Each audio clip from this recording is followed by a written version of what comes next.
Today, we're going to pull back the curtain on the incredible story of Humira.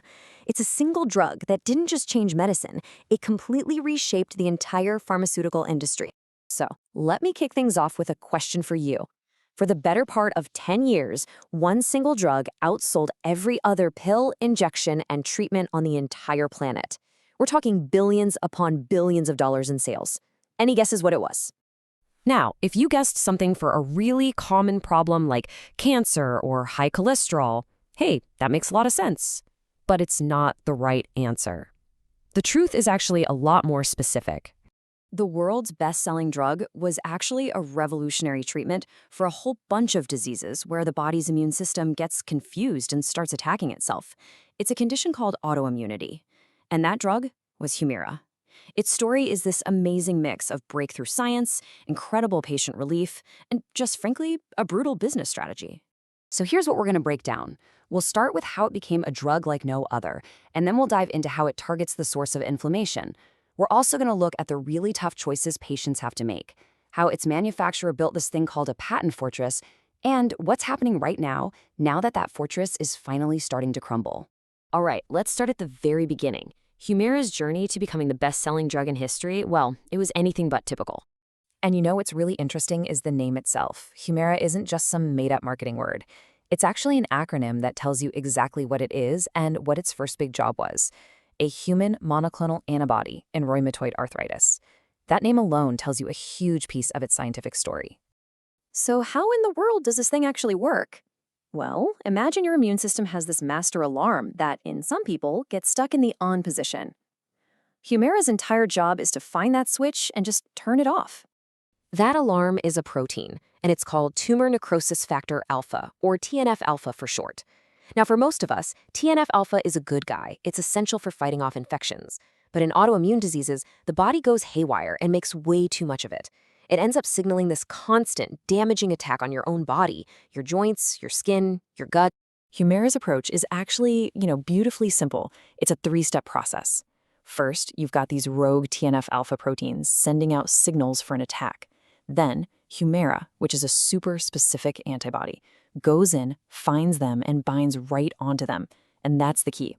By binding to them, it neutralizes the TNF-alpha, basically silencing that alarm and stopping the whole inflammatory mess before it can do any more damage. Now, here is the part that made it such a game changer. See, older antibody drugs often used proteins from mice. The problem was, our bodies would eventually recognize these mouse proteins as foreign invaders and attack them, making the drug stop working. Humira was the very first fully human monoclonal antibody.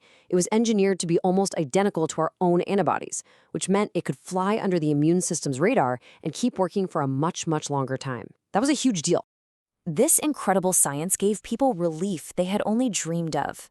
But, and this is a big but, that relief came with a major trade-off. It created a really tough dilemma for both patients and their doctors. The drug ended up being approved for this surprisingly wide range of really debilitating conditions.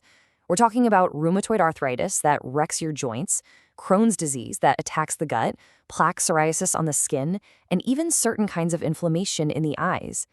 For so many people suffering from these diseases, Humira was literally the first thing that ever gave them their lives back. And this right here gets to the heart of that dilemma. On one side, you have these truly life-changing benefits. On the other side, because you're turning down the immune system, Humira has to carry what are called black box warnings from the FDA. That's the most serious kind. These warn about an increased risk of serious infections like tuberculosis, a higher risk of certain cancers like lymphoma, and even the potential to reactivate dormant viruses or trigger neurological problems. Because the risks are so real, this drug is absolutely not for everybody. Doctors have to be incredibly careful. If a patient has an active infection, or advanced heart failure, or a history of MS, it's off the table. And this is critical. Every single patient has to be screened for latent or kind of sleeping tuberculosis before they can even start, because Humira has the potential to wake that infection up. So with a drug this effective and this popular, you would think competitors would be jumping in, right? Well, for 20 years, there was nothing. And the reason why is a complete masterclass in pharmaceutical legal strategy. Just look at this number. over 130 patents. And this wasn't just one simple patent on the drug itself. No. This was a dense, overlapping web of patents that covered everything you can imagine: the manufacturing process, the specific formula, even how it's administered. It's a strategy known as a patent thicket, and it's specifically designed to make it almost impossible for anyone else to get a competing product to market. This timeline just puts it all into perspective. The drug gets approved way back in 2002.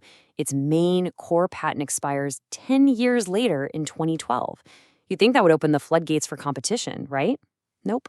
The first competitor gets approved in 2016, but it couldn't launch because of that patent thicket. It actually took until 2023, a full 11 years after the main patent expired, for any real competition to finally show up in the United States. And that brings us to right now. After 2 decades of total market dominance, that patent fortress has finally been breached. And what's happening as a result? Well, you can only call it a revolution. I mean, the scale of this price drop is just staggering. If you don't have insurance, the list price for brand name Humira can be over $8,000 a month. But the new competitors, these are called biosimilars, they're coming in at around $1,500. That is a seismic shift in the economics of this medicine. Okay, so what in the world is a biosimilar?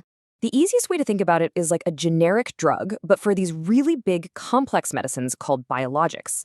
See, because biologics are grown in living cells instead of mixed from chemicals, you can't make a 100% identical copy. So instead, regulators approve them by certifying that they are highly similar and that there are no clinically meaningful differences in how safe or effective they are. Now, some of these biosimilars have even gone a step further to earn a special designation, interchangeable. To get this, they have to do extra studies to prove that you can switch a patient back and forth between the brand name and the biosimilar without causing any problems. And the reason that's a big deal is that it means your pharmacist can automatically make that swap, just like they do with regular generics, without needing to call your doctor to get a whole new prescription. It makes access much, much easier. When you step back and look at it, the story of Humira isn't really just about one drug. It's a perfect case study of everything that's going on in medicine today. You have brilliant scientific innovation, you have the incredibly difficult choices that patients have to make, and you have these immense economic and legal forces that are shaping the price and the availability of our most important medicines. And all of this leaves us with a really critical question for the future. Humira's journey, from a lab discovery to a multi-billion-dollar product protected by a fortress of patents, it set a precedent. As science develops even more amazing and probably even more expensive cures, its story forces all of us to ask, who's going to pay for them? And how are we going to make sure